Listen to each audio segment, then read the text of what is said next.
I do apologize because this video is going to be out a little later than it normally is because it was my dad's birthday and I'm going to dedicate this video to him. Appa, happy birthday.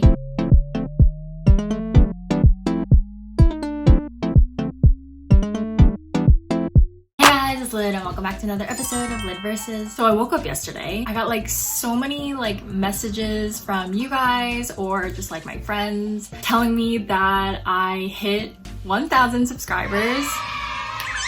If you guys watched my intro video, which is definitely super outdated now, there I said that my 1-year goal would be hitting 100 subscribers.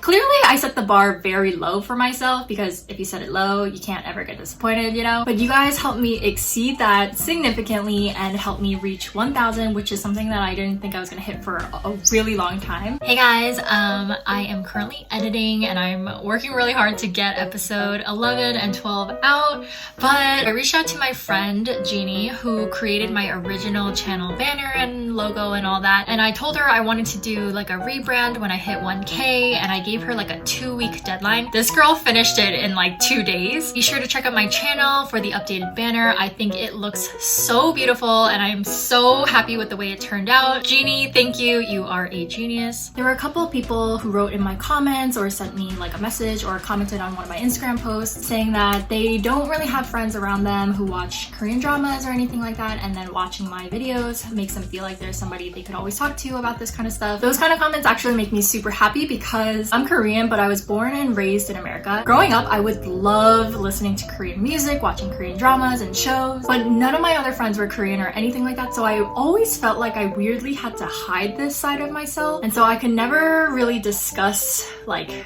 the latest dramas with anybody. I can never really talk about the latest music or groups or anything that I was interested in. And it's a really isolating feeling because when you're really interested in something, you just want to like talk about it. I'm so thankful that we live in an age of YouTube and Netflix and that we get to watch things and discuss things with people all around the world. But seriously, thank you guys so much. I promise I will work harder to make better content for you guys and always be around. Anyway, sorry that was a really long intro. I just wanted to let you guys know that I appreciate you all. But moving on to what you guys are probably here for, which is startup episodes 11 and 12. Before we begin, as usual, here is the weekly report. It's pretty crazy because I feel like the more we get further into the show, it's just like constantly like this solid divide between Tosan and Ji-pyung. I feel like that just means that the writer is doing an incredible job in making both of them like human, because nobody's perfect, right? Like everybody has a really good side to them and a really not so great side to them. So the fact that she's able to showcase both and make people argue about who's better or whatever, I think is just, she's doing a fantastic job. You know what? Let's just get right into it. Okay, so I'm so curious to see if these developers are gonna screw Inje over, because like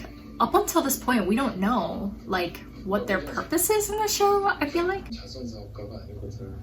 Well, that's the first time. I know I've been wanting like Alex Tosan interactions. This is the first time that he feels kind of like antagonistic, because up until this point it's like, you know, he wants Tosan, he wants him to succeed and all that kind of stuff, but now he's kind of like through and through, he's like a businessman ultimately, and all business people, I feel like they're always like after something very specific, and he just wants Tosan. That gets me every time. I wonder what he means by seeking revenge though. We clearly know that he's just like a nice boy. He just like has like rage towards somebody, but I don't think he's like the harming or even killing type. Okay, so now we're seeing, okay, so this is Yongsan's brother. Dang, even from back then, Ji-pyung was very harsh with his words. I'm surprised he never heard about it all this time. I feel like that would be news within Sandbox. Former Sandbox resident takes his own life after demo day. Like that just seems like a pretty big headline in my opinion, but okay. I don't know, I kind of think like it's not Ji-pyung's fault. Like I feel like ultimately this is a huge misunderstanding, because clearly in this situation he's saying don't tell mom and dad, keep it a secret and stuff like that, and he really wanted to succeed like almost like secretly and then come to his parents going like look how successful I am and stuff. But because he wasn't able to do it, and because demo day, I think, is broadcast on national television. His parents might have already, they might have already known or seen it. And then after demo day, they were probably like, you need to fold it, or like, see, I told you wouldn't succeed, like, why'd you do it? I don't think it was Ji-pyong who pushed him over the edge. Like, sure, it probably brought him to the edge, but the final push might have been something or someone else. At least that's what I'm hoping for, because I know Ji-pyong's probably gonna beat himself up a lot over this. Can we go talk? It's so funny because Tosan and Tarmi, because they're so alike, they're like clearly on the same page, but Charsan and Saha are just really confusing both of them right now, and they're like making them think like, is that not what he meant? Is that not how she took it? Also, I'm kind of confused as to like why Yongsan didn't tell the two of them. I wonder if they know. Is that Tosan's dad? Oh, it is. Because in the last episode, Tosan was saying like, you live your life, I'm gonna live my life. Let's do what we both gotta do. I'm glad that they're addressing this in this drama, because that's a very like huge consequence of technology replacing manpower with AI. Oh my gosh. See, this is what I'm talking about. Like, I want to like Inje because I'm like, ooh, this girl's so smart. She's like clearly very business minded. But like, to bring Tosan's whole family into this and just kind of like call them out on national television in front of investors, even slightly sabotaging Samsantech's position here, I'm just like, you're so like cunning in a very bad way. I don't like it.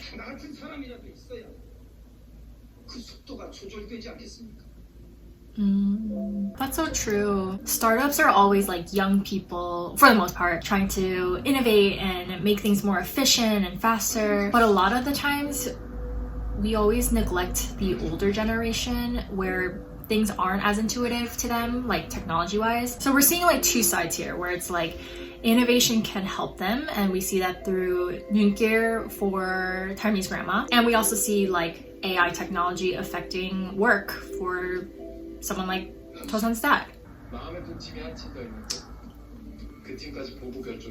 Alex. No.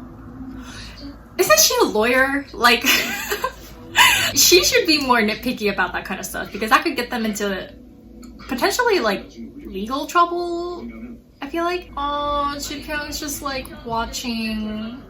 She notices his absence. What did Tosan say?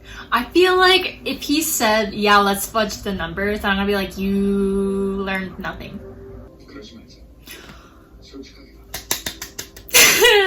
We love growth.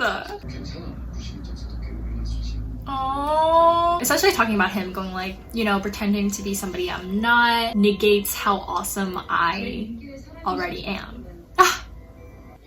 Oh my gosh, this is hackathon part 2. I have a feeling that he believes in Tosan's abilities so much that he's actually doing this test, if anything, to do the opposite. He's trying to prove that Tosan is actually the genius coder here. Oh, my heart is like racing. But I feel like because they lost hackathon, they're gonna win demo day. Because if they lose both times, I'm gonna be like, what? Like, can they ever catch a break? Or he's not even looking at the screen. Oh!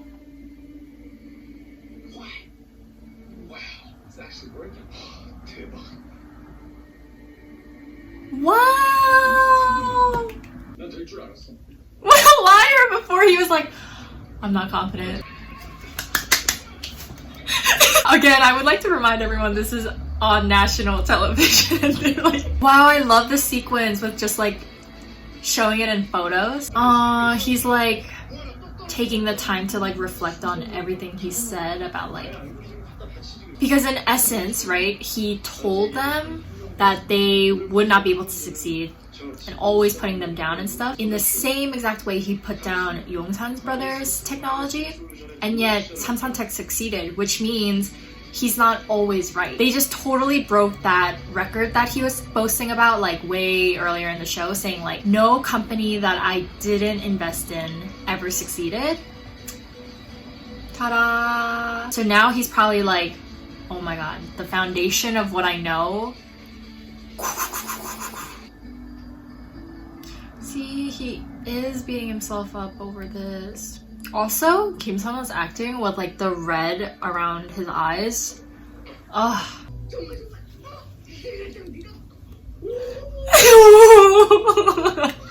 He's so cute.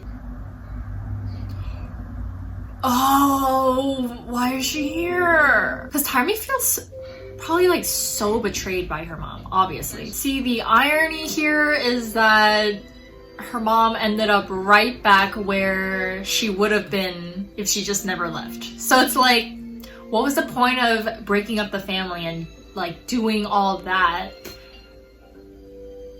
if you're gonna come back? Oh, is he sick? Because he's just like so stressed out about all this. She probably does feel weird though, because like he is their mentor and he was just like not there at one of their most crucial career moments. Oh, he's actually sick. Hello? He's like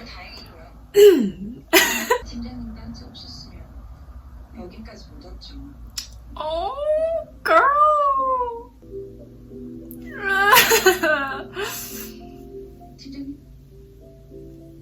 See, he's so good at that red eye thing. She said exactly what he wanted to hear, or like what he's needed to hear all this time, because like up until this point he's like, oh my god, I'm a terrible person, I just keep... Oh, he's making sure to take care of his feelings. That's what it symbolizes. But anyway, yeah, up until this point he's just been like so down about... Oh, she saw right through it. He looks good in that pajama set. Just saying. That's so freaking sweet. So yeah, he's been like super just like stressed about that, and then she was just like, no, thank you, because without your nitpicking we would not have succeeded like this. I really, really, really hope Alex is a good guy through and through, just like to the end. Like, please. Please. Oh, someone's gonna go for the handshake. Awkward, awkward. I mean, they could probably hear it in the elevator though. Okay, so he's finally showing her essentially like the true him. That's so nice. I feel like Korea has such nice rooftop culture, if that makes sense. Just every rooftop just seems so nice.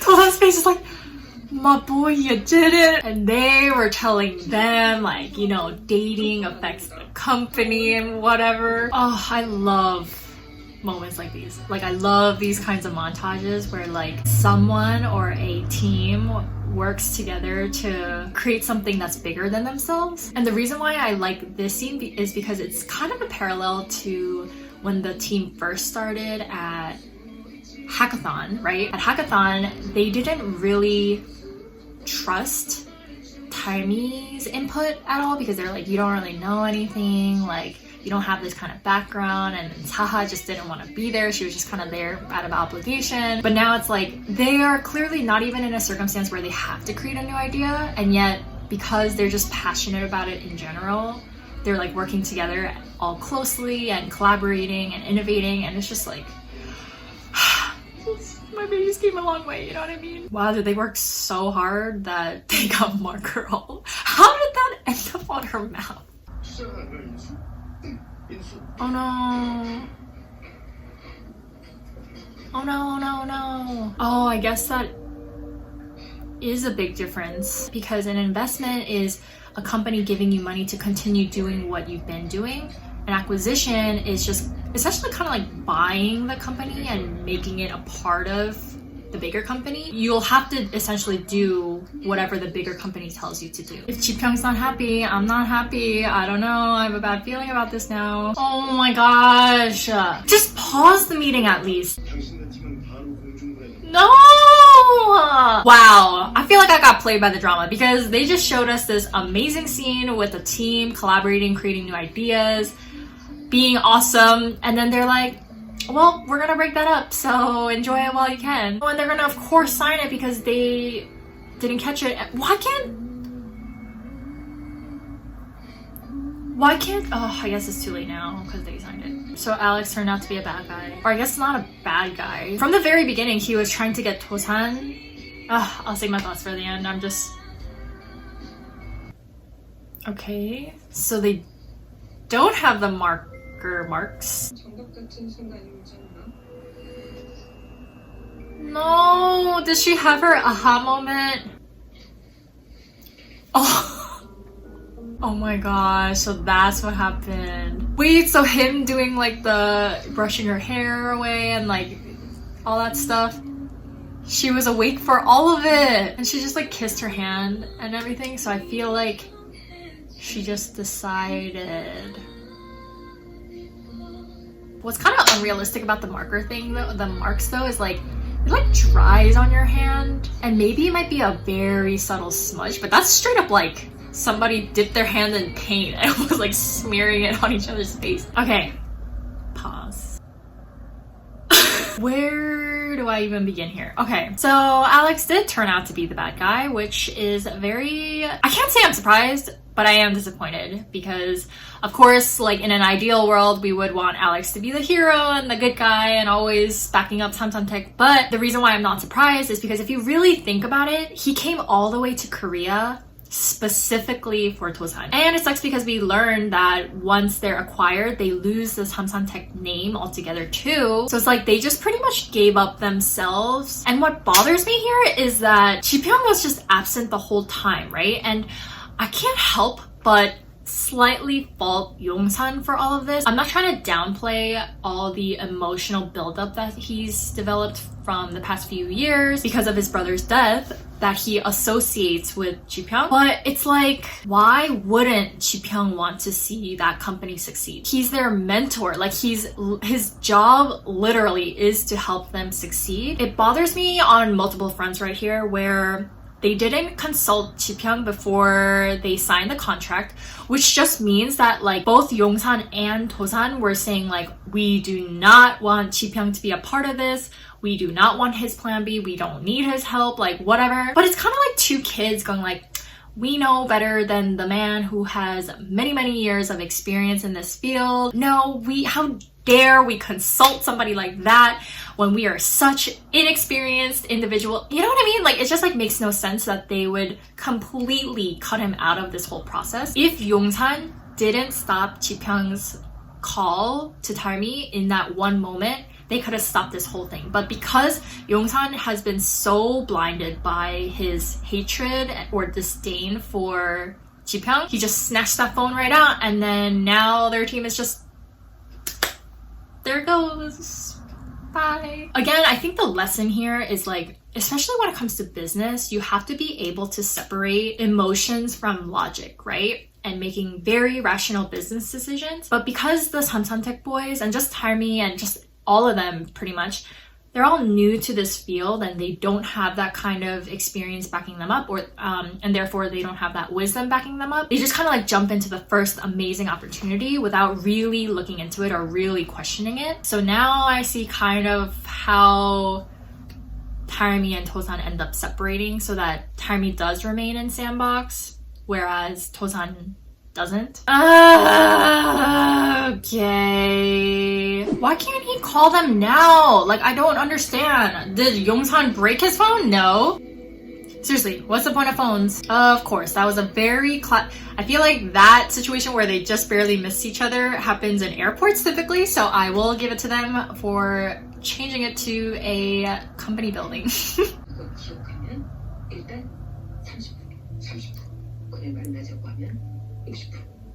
He's gonna write some lame ass text. Literally, because that's what happened with Ji-pyong too. He just like answers so technically that both of them are like, you have zero game.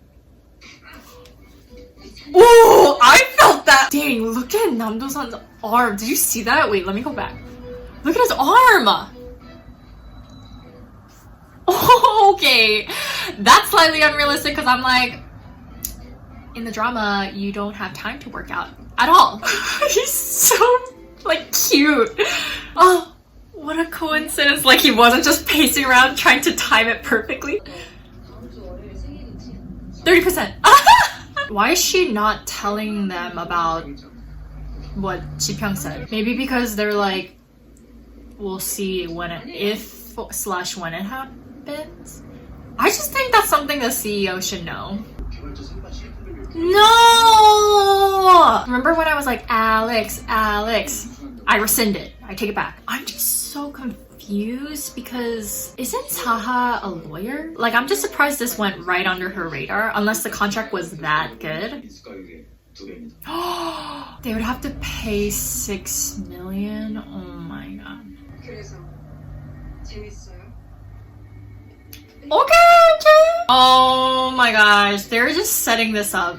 Like, Taimi's gonna go for that position, and then she's gonna remain in Sandbox, but now work with Inje. I see it all coming together.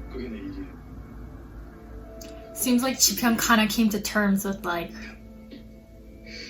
what his job is, and like. Okay, Yonghyun's just like really bothering me these 2 episodes because like he's telling Ji-pyung to put his emotions aside and to tell them the truth. That's always Ji-pyung though. If anything, that was kind of ironic because he's like on the verge of tears, going like, put your emotions aside. Okay, sorry to pause, but the thing that bothers me here is both Yongsan and Tosan were like, we're gonna get this without Ji-pyung, like not listen to our mentor at all, not ask for his input at all. And they're like, we don't want a plan B, we don't want to rely on him, depend on him. It bothers me that now they're getting mad at him for telling the truth, like, which is something that he would have done prior to them signing this contract. Because of their pride, that's what got them in this situation. Because if they did what they're telling Ji-pyung to do, which is to put emotions aside and speak the truth or to think rationally, they wouldn't be in this mess. Like, they would literally be like, okay, we are so inexperienced in this field. This is a huge deal that will affect the course of our company. We should probably consult who could we ask about this? Ji-pyung is literally there to help them. And so for me, it's like really hard for me to relate to either Tosan or Yongsan and feel bad or sorry for them because they put themselves here. Every decision comes with a consequence, and that's theirs, unfortunately.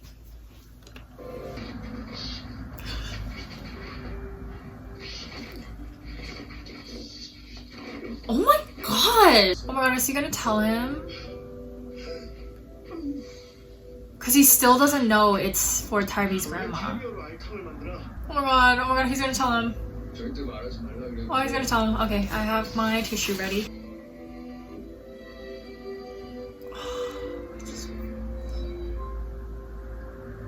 Oh my goodness. Here's what I don't understand about the mom. It's like, I get that you were like pampered and, you know, was super spoiled the past like 10-15 years, but like a good majority of your life you also lived like scrounging money together all the time. It's like, did you become dumb?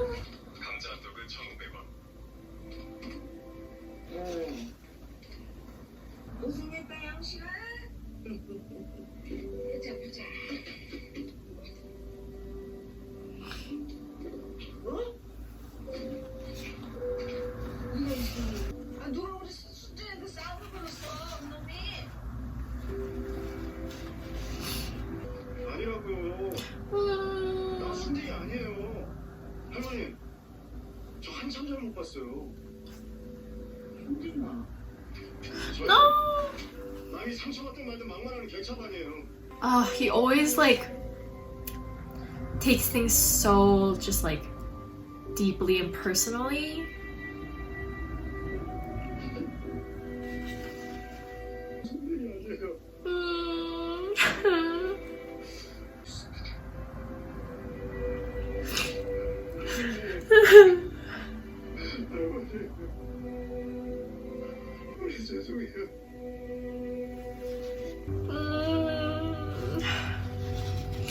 On Year by Year, they said he filmed for like 13 hours like this crying scene. He's pretty much been crying for like the past few episodes. Okay. Because I was like, isn't Tana like a lawyer? But she was actually trying to not do that and just stick with design, which is exactly how Taimi scouted her. She's like, I won't make you do everything, just like be the designer for us. I can clearly tell. Yeah, he didn't fall. What kind of fall is that?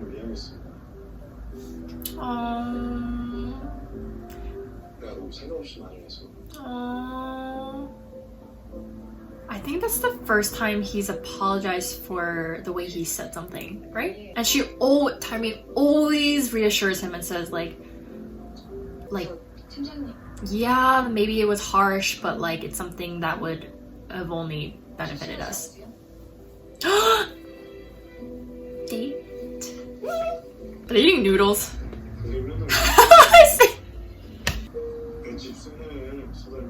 Yeah. Taimi's probably the strongest one out of all of them after like maybe Chipyoung's a strong rival there. He's like, I don't even know what that is, but that's my dream. Oh, that's why he wrote follow your dream. Oh, your dream, follow your dream. So what I want to know is like, what's Tosan's true dream? Like, is it like professionally related at all, or is it truly like what he said earlier to Alex? It's a person, and that person is Taimi. This basically is a Lancome commercial. Oh my goodness, girl, you don't even need the makeup. You're putting nothing on your face. Oh my gosh, this is like a pretty sad vibe. So I already see where this is going, but it's like he's gonna probably think like, oh, she likes me.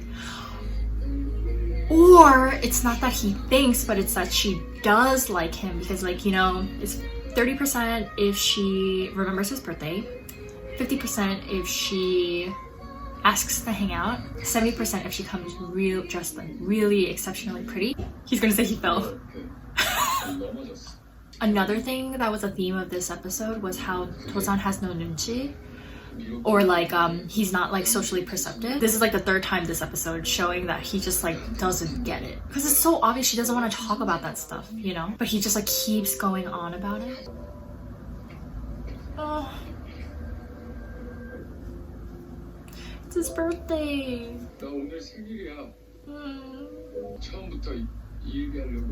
No, she wasn't.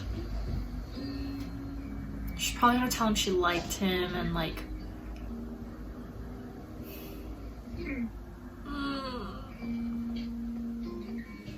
dang, Susie's so good. Taimi worked so hard for this dream, and it's like she got caught in the crossfires of like everybody else's motives when all she wanted was to just rise up to the top.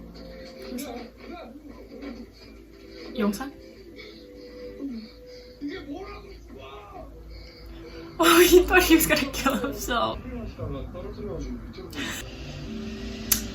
Is she touching her knee? Cause like, you know, like that's how she got hurt in the beginning. So she knows like Taimi's hurting right now. Sister! Oh, she's gonna tell her.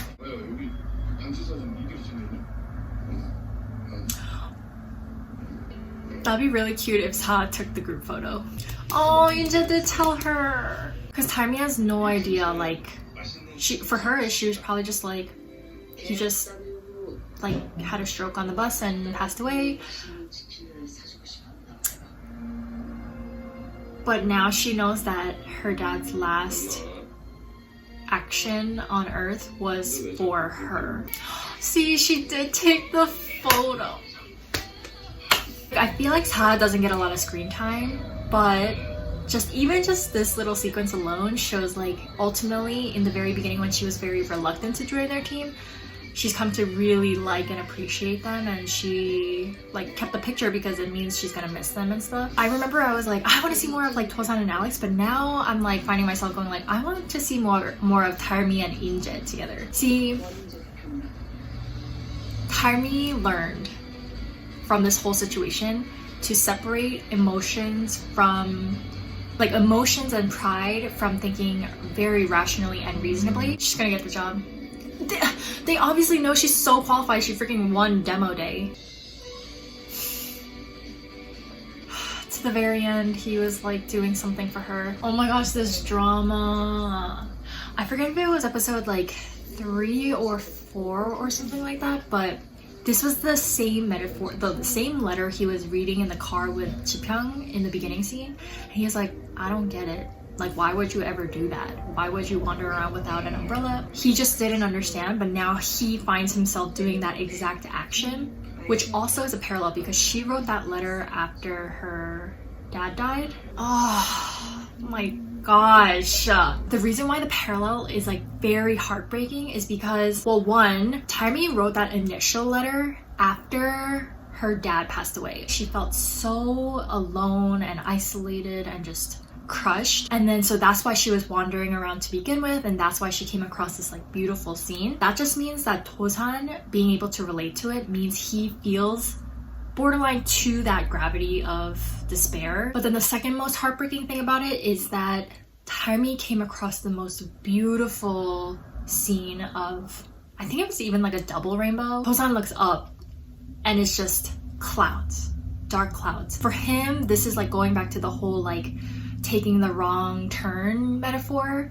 He took a wrong turn and he wandered around aimlessly, and instead of the happy ending that Taimi got, he got like the worst possible ending to it. This drama is developing in a way that I never expected. I feel like if you took up to episode 11 and you extended it, they extended the story out to make it 16 episodes, that could have been a classic drama, if that makes sense. But they're adding an extra 2 weeks worth of story that I didn't see coming at all. And some people might be like, oh my god, they're dragging this out. But for me, it's more like this drama is called Startup. And so this drama is showcasing the holistic picture of what it takes to launch a successful, or maybe not even launch, a startup. As always, in the comments down below, please let me know what you thought about these 2 episodes. It was kind of like very emotionally draining, not gonna lie. Remember to just like, comment, subscribe, hit that notification button as usual. And as always, thank you guys so much for watching, and I will see you guys next time.